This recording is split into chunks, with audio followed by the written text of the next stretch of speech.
Hi Nancy Shawn ஷாவேக் celebrities எப்படி இருக்கீங்க? நல்லா இருக்கீங்களா? வியன்னாவும் ஆதிரையும் உள்ளுக்குள்ள ஒரு சண்டையை போட்டு விடட்டுமே அப்படின்னு சொல்லிட்டு பிளான் பண்ணி பிக் பாஸ் வீட்டுக்குள்ள வந்து ஆதிரையை அனுப்பியிருக்கிறாங்க. அதை பத்தி இந்த வீடியோவில் வந்து பார்க்க போறோம். அரோராவினுடைய எக்ஸ் லவ்வரை உள்ள அனுப்புறதுக்கான முயற்சி பண்ணிட்டு இருக்காங்க. கமு மாமாவுக்கும் அந்த எக்ஸ் லவ்வருக்கும் ஏதாவது ஒன்று நடந்துச்சுன்னா நல்லா இருக்குமே அப்படின்னு சொல்லிட்டு ஒரு முயற்சி நடக்குது. அதை பத்தி இந்த வீடியோவில் வந்து பார்க்க போறோம். சாண்ட்ரா பிரஜின் இந்த வாரம் ஒரு தங்க குழந்தைகளா இருக்கிறதுக்கு பின்னாடி ஒரு சில விஷயம் இருக்கு. இது எல்லாத்தையும் பத்தி தான் இந்த வீடியோவில் டீட்டெயில்டாக பார்க்க போறோம். ஸோ இந்த video Aathirai FJ Vienna video மாதிரி மட்டும் இல்லாமல் பிக் பாஸ் பற்றின நிறைய இன்ட்ரெஸ்டிங்கான விஷயமும் இருக்கும். அதனால பிக் பாஸ் பார்க்க பிடிச்சவங்களுக்கு இந்த வீடியோ நீங்கள் ஷேரே பண்ணலாம். அதாவது ஆதிரை வந்து வெளியே இன்டர்வியூலே வந்து எஃப்ஜே வந்து 2வது வாரத்துக்கு அப்புறம் என்னுடைய கேமில் ஃபோக்கஸ் பண்ணுறதே வந்து மிஸ் பண்ண வச்சிட்டான், அவன் நிறைய கேம் ஆடிட்டான் அப்படின்னு சொல்லிட்டு இன்டர்வியூலே வந்து கோவமாக வந்து பேசியிருந்தாங்க. மக்களும் வந்து எனக்கு ஓட்டு போடல அப்படின்னு சொல்லிட்டு மக்களையே வந்து நீங்கள் தப்பாக புரிஞ்சுக்கிட்டீங்க அப்படின்ற ரேஞ்சுக்கு தான் வந்து பேசியிருந்தாங்க. இப்போ ஆதிரியை உள்ள அனுப்பும் போது வியன்னாவுக்கு எஃப்ஜேக்கும் ஒரு லவ் கண்டென்ட் வந்து உள்ள ஓடிட்டு இருக்கு இல்லைங்களா? அப்படி ஓடிட்டு இருக்கும் போது ஆதிரை வந்து எஃப்ஜேவை ஏதாவது திட்ட அதுக்கு வியன்னா ஏதாவது ரியாக்ட் பண்ணுவாங்களா? அப்போ வியன்னாக்குள்ளேயும் ஆதிரைக்குள்ளேயும் ஒரு சண்டை வந்தது அப்படின்னா இன்ட்ரெஸ்டிங்காக இருக்கும் அப்படின்றதுக்காக இப்படிப்பட்ட ஒரு பிளானை போட்டு உள்ள வந்து அனுப்பியிருக்கிறாங்க. இதுக்கு முன்னாடி வந்து பார்த்தீங்கன்னா நிக்சன் இருக்கிறார்ல, நிக்சன் வந்து ஐசு கிட்ட வந்து ஒன்று சொல்லியிருப்பாரு. வினுஷா வந்து என்னோட டைப் இல்லை அப்படின்ற ரேஞ்சுக்கு ஒன்று சொல்லியிருப்பாரு. அக்காக்கான்னு சொல்லிட்டு என்னோட டைப் இல்லைன்னு சொல்ற அப்படின்லாம் வந்து பயங்கரமாக பேசப்பட்டது. இன்டர்வியூலையும் வந்து வினுஷா வந்து ரொம்ப ஆர்கியூலாம் வந்து பண்ணியிருந்தாங்க. ஆனால் வீட்டுக்குள்ளே ஒரு நாள் அனுப்பும் போது அவங்க நிக்சன் கிட்ட பெருசாக பேசலை, தனியாக உட்காந்து பேசினாங்களே தவிர கோவமா ஒரு ஃபைட்டாக வந்து நடக்கலை.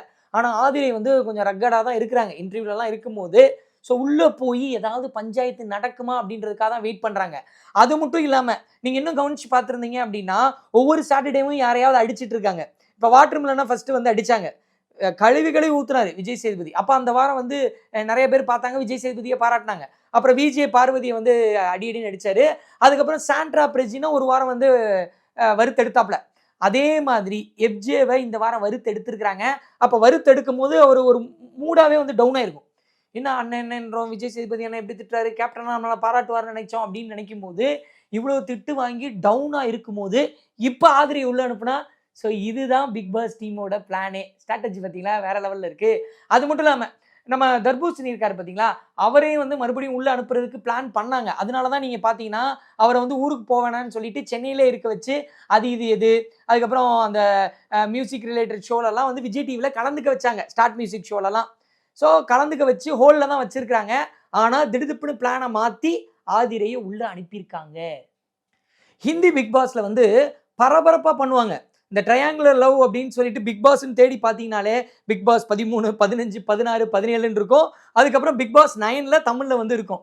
இந்த ட்ரையாங்குலர் லவ்வுக்கான அந்த இன்ட்ரெஸ்டிங்கான எலமெண்ட்ஸ்லாம் வந்து பிக் பாஸில் ஹிந்தியில் தெரிக்கும். எப்படி இருக்கும் அப்படின்னு சொல்லிட்டு பார்த்தீங்கன்னா, வெளியே லவ் பண்ணிட்டு இருப்பாங்க. அவங்க உள்ள வந்து யாரையாவது லவ் பண்ணுறோன்னு சொல்லிட்டு கண்டென்ட் பண்ணிட்டு இருக்கும் போது வெளியே லவ் பண்ணிட்டு இருந்திருக்கிற பையனை உள்ள தூக்கி போடுவாங்க. அவன் கத்துவான், கோவப்படுவான், சண்டை போடுவான், எதையாவது எடுத்து உடைப்பான். ஸோ இந்த மாதிரியான விஷயங்கள்லாம் நடக்கும். இது வந்து பரபரப்பாக வந்து டிஆர்பி போகும்.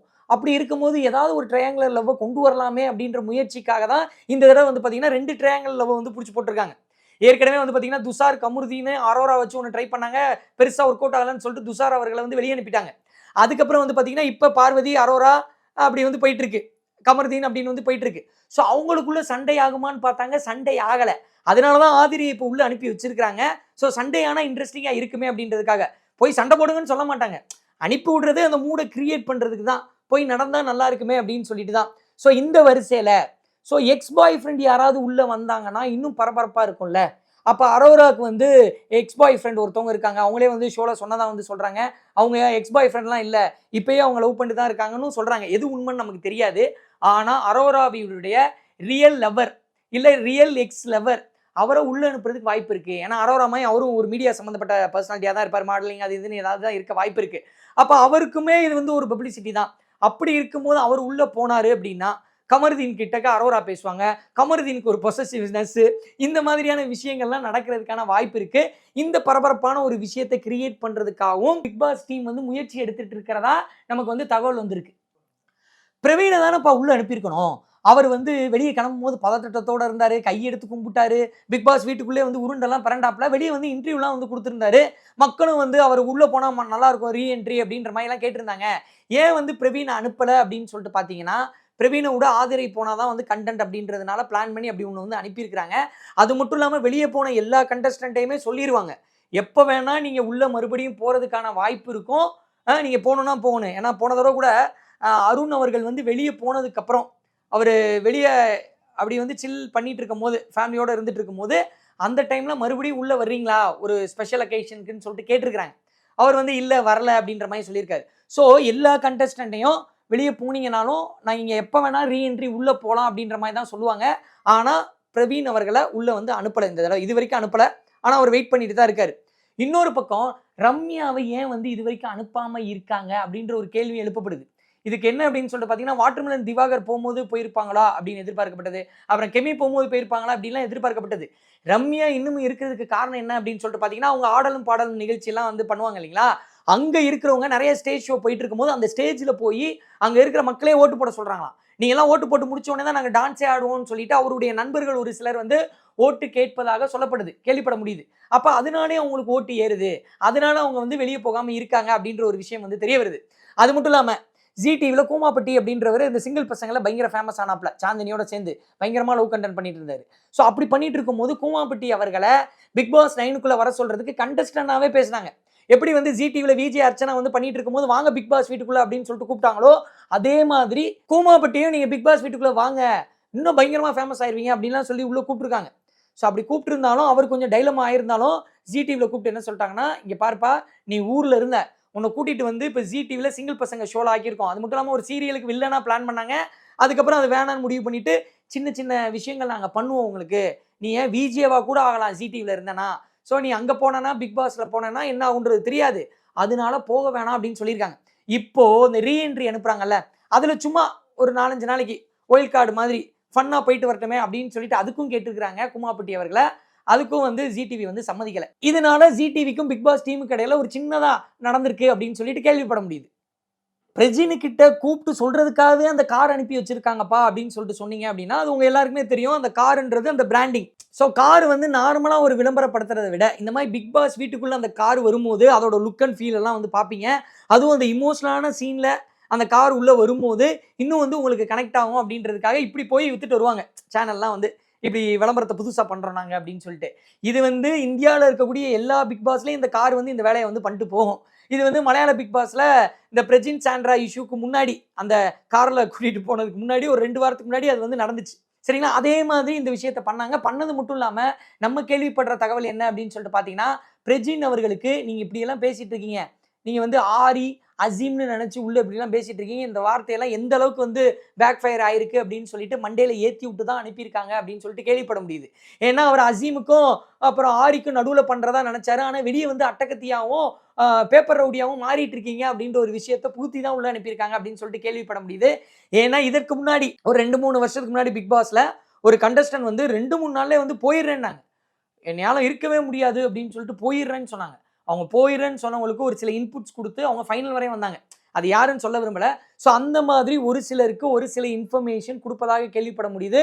அந்த வரிசையில் இந்த தடவை பிரஜின் அவர்களுக்கும் இந்த இன்ஃபர்மேஷன் கொடுத்ததுனால தான் இந்த ஒரு வாரம் வந்து பார்த்தீங்கன்னா பிரஜின் வந்து ஒரு சாந்தமாக வந்து இருந்தாப்ல. சொக்க தங்கம்யா நீ அப்படின்னு சொல்லிட்டு விஜய் சேதுபதி அவர்கள் சொன்னார். ஸோ விஜய் சேதுபதி வந்து பயங்கரமாக வந்து பிரஜின் அவர்களை தான் அன்னைக்கு எல்லாமே சொன்னார்ல, கோவமாக நிறைய விஷயம் சொன்னார்ல, அதனால மாறி இருப்பார்ப்பா அப்படின்னு சொல்லிட்டு கேட்டிங்கன்னா, பிரஜின் மாறிடுறாரு அப்படின்னாலும் சாண்ட்ரா நீங்கள் யோசித்து பாருங்கள். சாண்ட்ராவை விஜய் சேதுபதி அவர்கள் எதுவுமே சொல்லலை போன வாரம். ஆனால் சாண்ட்ராவும் மாறி இருக்கிறாங்க அப்படின்னா அதற்கு பின்னாடி இருக்கக்கூடிய விஷயம் என்ன அப்படின்னு சொல்லிட்டு பார்த்தீங்கன்னா, அந்த காரில் சீக்ரெட்டாக ஒரு சில விஷயங்கள் சொன்னது தான் அப்படின்னு சொல்லிட்டு கேள்விப்பட முடியுது.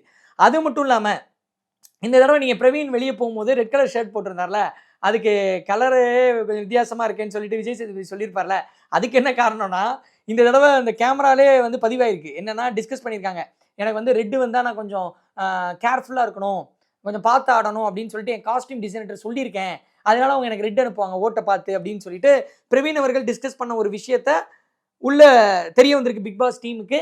அதனால தான் நீங்கள் விஜே பார்வதி வரும்போதும் சரி பிரவீன் வரும்போதும் சரி அந்த ரெட் கலர் ட்ரெஸ்ஸை நோட் பண்ணி சொல்லியிருப்பாங்க. அது மட்டும் இல்லாமல் விஜய் சேதுபதியே சொல்லியிருப்பாரு, நாங்கள் நீங்கள் அனுப்புகிற ட்ரெஸ்ஸை இந்த வாரம் அனுப்புறது இந்த வாரமே அனுப்புவோம்னு நினச்சிங்களா, அப்படிலாம் இல்லை, நாங்கள் மாற்றி மாற்றி அனுப்புவோம்னு சொன்னாங்கல்ல. அது மட்டும் இல்லாமல் இந்த தடவை பிக் பாஸில் இந்த டிஷர்ட் இருக்குல்ல, அந்த டிஷர்ட்டில் எம் போட்டிருக்கும் எக்ஸல் போட்டிருக்கும்ல, அதை கூட அழிச்சிட்டு தான் அனுப்பியிருக்கிறாங்க. ஏன்னா எக்ஸல கூட கோடு வேடா ஒரு சிலர் வந்து பிளான் பண்ணியிருக்கிறாங்க அப்படின்னு சொல்லிட்டு அதையும் அழிச்சிட்டு அனுப்பியிருக்கிறாங்க. பாவம் பிக் பாஸ் டீம் எதெல்லாம் யோசிக்க வேண்டியதாக இருப்பாருங்க. நீங்கள் பிக் பாஸ் உடைய பிகினிங்கில் இந்த வருஷம் பார்த்தீங்க அப்படின்னா எஃப்ஜே ஆதிரை அவங்களுடைய லவ் கண்டென்ட்டாக இருந்தாலும் சரி, அதே மாதிரி அரோரா துஷார் அவங்களோட லவ் கண்டென்ட், கமருதீனோட பிகினிங்கில் பண்ண லவ் கண்டென்ட் எல்லாமே வந்து கொஞ்சம் 16+ ஒரு சில இடங்களில் 18+ அப்படின்ற ஒரு ஃபீல்டில் தான் வந்து இருந்தது. ஸோ இப்போவும் அதெல்லாம் நடக்காமல் இருக்கா அப்படின்னு சொல்லிட்டு கேட்டிங்கன்னா அவங்க இஷ்டத்துக்கு தான் வந்து கண்டென்ட் கொடுத்துட்டே இருப்பாங்க. ஆனால் அந்த பிக் பாஸ் டீம் வந்து 60 கேமரா இருக்குது. அந்த 60 கேமரா வந்து ஃபுல் ஸ்லைடு வரும், 60 ஸ்லைடு வரும். லைவ்னா இப்போ நடக்கிறது அப்படியே நீங்கள் பார்க்கல, உங்களுக்கு தெரியும் இன்னைக்கு நடக்கிறது நாளைக்கு வரும். அப்படி இருக்கும்போது அந்த 60 கேமரால எதெல்லாம் இன்ட்ரெஸ்டிங்காக இருக்குமோ அதை தான் வந்து ஆட் பண்ணி தான் லைவ் கண்டென்ட்டே உங்களுக்கு வந்து தருவாங்க.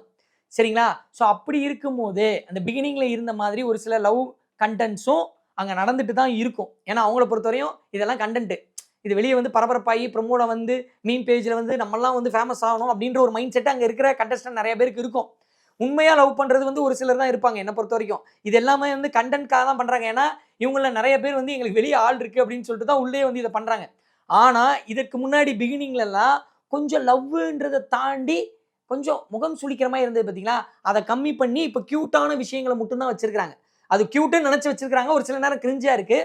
ஆனால் இந்த மாதிரி கிரிஞ்சான க்யூட்டான விஷயங்களை மட்டுமே வைக்கிறதுக்கு காரணம் என்னன்னு பார்த்தீங்கன்னா எதிர்ப்பு. சோசியல் மீடியாவில் ஏகப்பட்ட எதிர்ப்பு, பொலிட்டீஷியன் எதிர்ப்பு. இந்த எதிர்ப்பெல்லாம் நடந்ததுனால இப்படி ஒரு விஷயம் நடந்திருக்கு. இப்போ இன்னொரு விஷயத்தையும் சொல்லணும்னு நினைச்சேன். இந்த சாட்டர்டே சண்டேல விஜய் சேதுபதி அவர்கள் கேட்பாருன்னு நினைச்சேன். எஃப்ஜே வியன்னா லவ்வை பற்றி ஒரு சில விஷயங்கள்லாம் பேசினாரு. அதை இன்டைரக்டாக வந்து எஃப்ஜே அவர்களை அட்டாக் பண்ணாரு. ஆனால் வியன்னா வந்து ஸ்கூல் ட்ரெஸ் போட்டு இருக்கும்போது எஃப்ஜே அவர்கள் லவ் பண்ணுற மாதிரி ஒரு சில விஷயங்கள் நடந்தது. ஏன்னா அது ஸ்கூல் டாஸ்க்கு. ஒரு ஸ்கூல் யூனிஃபார்ம் போட்டு ஒரு பொண்ணு படத்திலே வந்து லவ் டூயட் பாடினாங்க அப்படின்னா சென்சாரில் 1000 கேள்வி கேட்பாங்க. இது அவ்வளோ தேவையா? இதை எடுங்க, எப்படி ஸ்கூல் யூனிஃபார்ம் போட்டு லவ் பண்ண வைப்பீங்க அப்படின்னு அவ்வளோ கேள்வி இருக்கும், அவ்வளோ டிஸ்கஷன் இருக்கும். ஒரு சில நேரம் ஒரு சில படத்துக்கு யூபிஏலாம் முன்னாடி கொடுத்துருக்காங்க, ஸ்கூல் ட்ரெஸ்ஸில் வந்து லவ் பண்ணாங்க அப்படின்னா.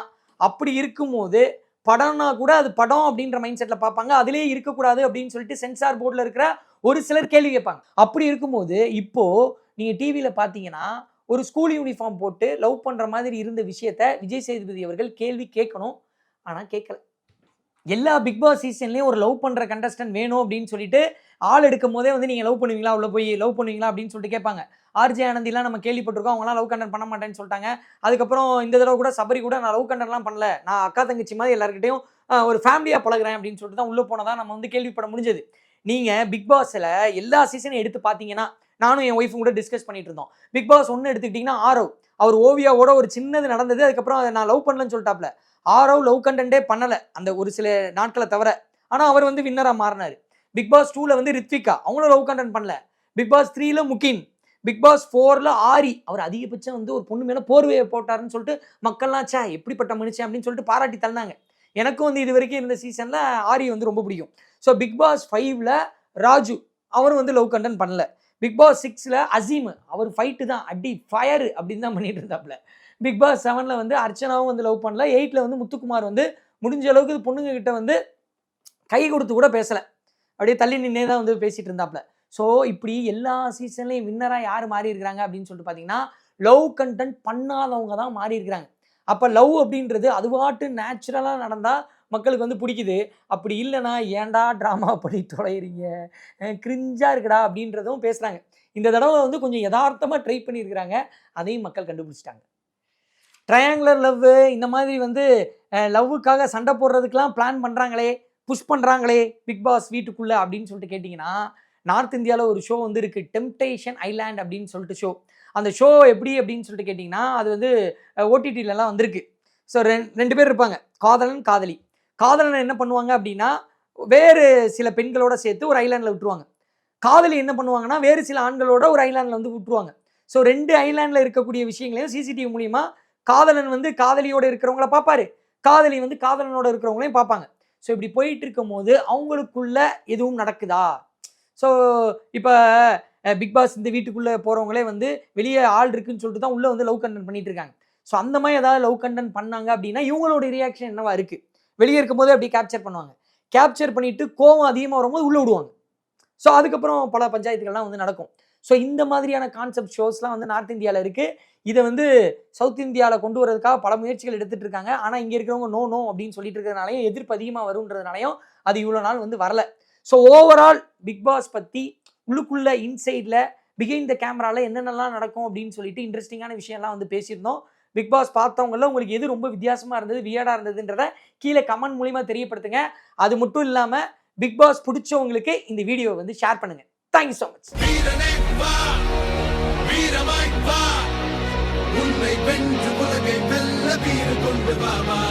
ஆயிரத்தை தாண்டி போனால் ஓடியில நீதான் ஒருவன், நாடி நரம்பெல்லாம் வெற்றி போராட்டமே. உன்னுடைய எல்லை நீயே, உலகத்துக்கு பிள்ளை நீயே, போலையாகும் மூக்கில் தேகம் உன் துணையே. வீரமாய் வா, உன்னை வென்று உலகை வெல்ல வீறு கொண்டு வாமா. ஆயிரத்தை தாண்டி போனால் ஓடியில நீதான் ஒருவன், நாடி நரம்பெல்லாம்